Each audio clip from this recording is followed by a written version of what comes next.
माझा जन्म पुण्याला झाला कारण का माझ्या आईचं माहेर पुणे आहे, पण माझ्या आयुष्याची सगळी ज्या महत्त्वाच्या घटना आहेत ना त्या अमराईत झालेल्या आहेत.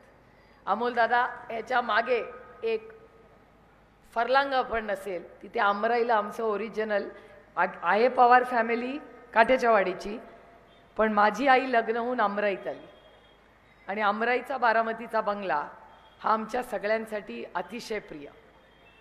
अमराईत राहायचं, आम्ही अमराईत राहिला होतो आणि अजितदादांचे वडील अनंतराव पवार यांनी माझ्यावर प्रचंड प्रेम केलं. हे तात्यासाहेब काका आम्ही प्रेमाने त्यांना म्हणायचो. तात्यासाहेब काका मी 6 महिन्याची असल्यापासून मोटरसायकलवरनं यायचे काठ्याच्या वाडीवरनं.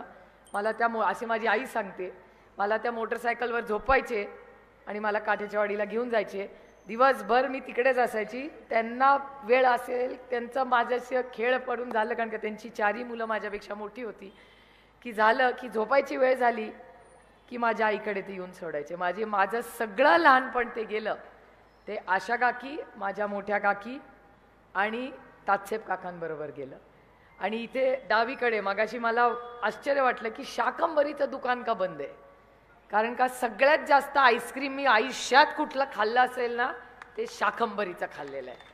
आठवतं तो ग्लासाचा कप असायचा, हिरवा आईस्क्रीम असायचं.